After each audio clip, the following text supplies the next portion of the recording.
level, just in your opinion, where are they finding these people to bring these baseless allegations against Kavanaugh? I mean, I've never seen anything like this in my life. I know the spiritual end of it, but just Chris to Mark here, what's your opinion as to where they're finding these people to bring these accusations? Are they paying them, or are they been sort of in the woodwork all along that we just didn't know about, and they just waited to this last moment to derail this man's nomination, which they're not going to do? But they just had Stephen Jackson passing an envelope. They caught her on video passing an envelope to the girl's attorney.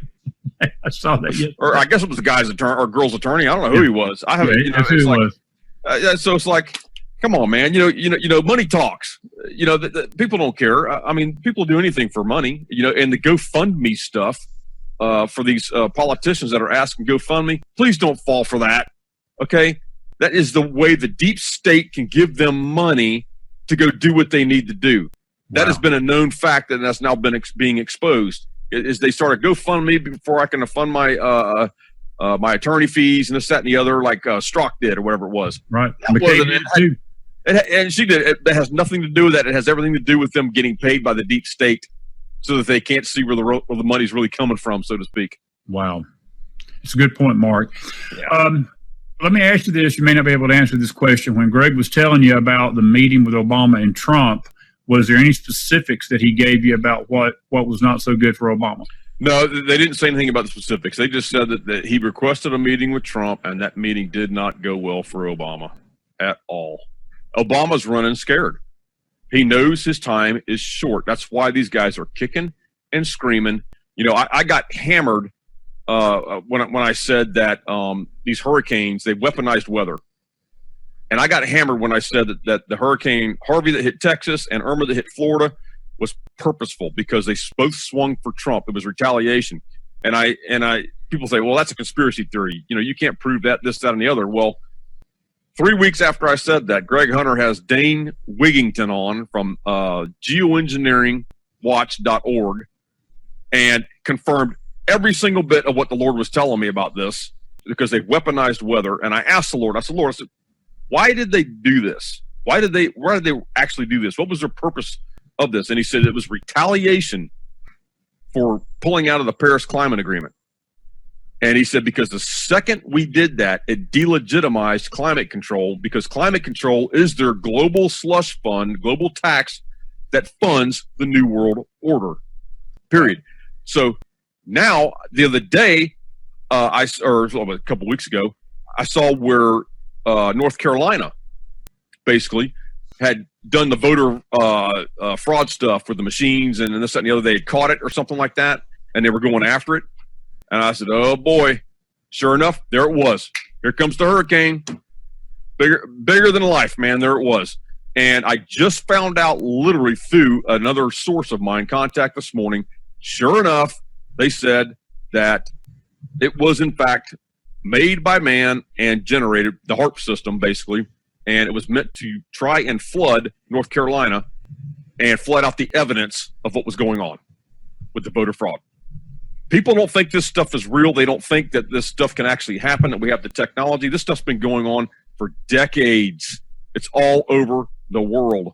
People have to realize, it's just like the clergy response team. I'll go back to that. That's been going on. That's been in the works since the 70s, Chris, to infiltrate our churches, and we've allowed it.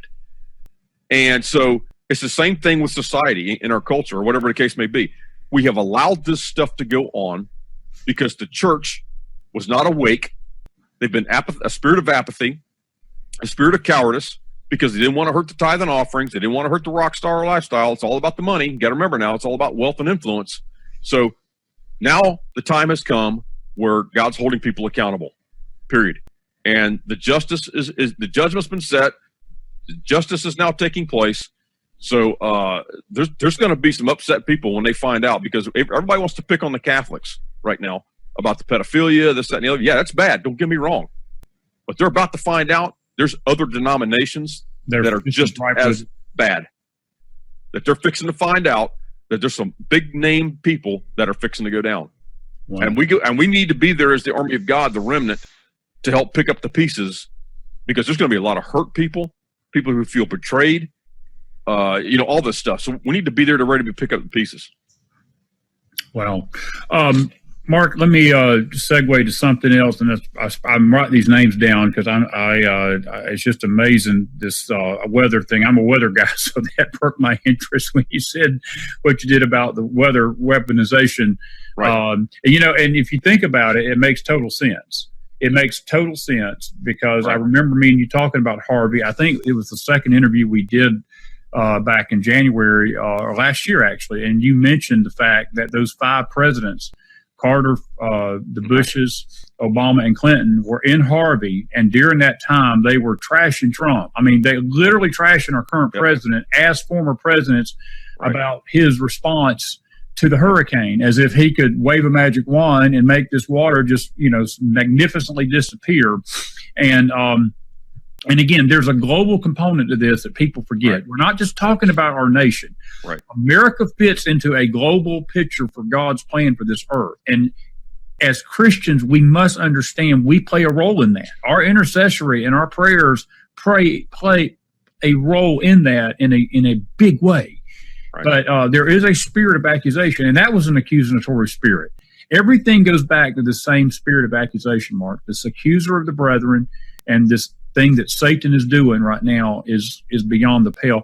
Buddy, let me ask you a question. You got a big movie coming out Tuesday, the Trump Prophecies. It's the book. I hope people, if you don't have Mark's book, let me encourage you. Let me just get this right here, and I'll show everybody what it looks like. That's the book that I've read twice now, and it's a very good book. Him and Mary Colbert wrote this back in 2017, but actually it covers a time from roughly around 2012, 2013, when the Lord began to show you that President Trump was going to win the presidency. Tell us a little bit about the movie and how it ties into the book, and tell everybody where this is going, and we'll say a few other things, and we'll wrap it up. But I would like to hear about the movie and when it's taking place. Sure. The movie's called The Trump Prophecy. It was based on the book. It talks about a little bit about my backstory, how the Trump prophecy came about. It's about me prophesying about Donald Trump becoming the president. Kind of a little bit about me being sick at the time that I was, when the prophecy came about, how it moved into a national prayer movement. There's several components to this. It's about President Trump. It's about prophecy. It's about a national prayer movement, and then the miracle that God performed on November 8th, 2016. As a result of all of this, and this movie is going to be October 2nd and the 4th. It's a Fathom event. They can go to the TrumpProphecyMovie.com, type in their zip code, and they'll see where it's playing around them. Hopefully it'll be an encouragement to people. It'll be used. Hopefully it'll help with the midterms as well, midterm elections, which is why we waited 30 days before the midterms to come out with it. So, but hopefully it'll be an encouragement for people. I think it will be. And, I look at Dinesh D'Souza, all the movies he made.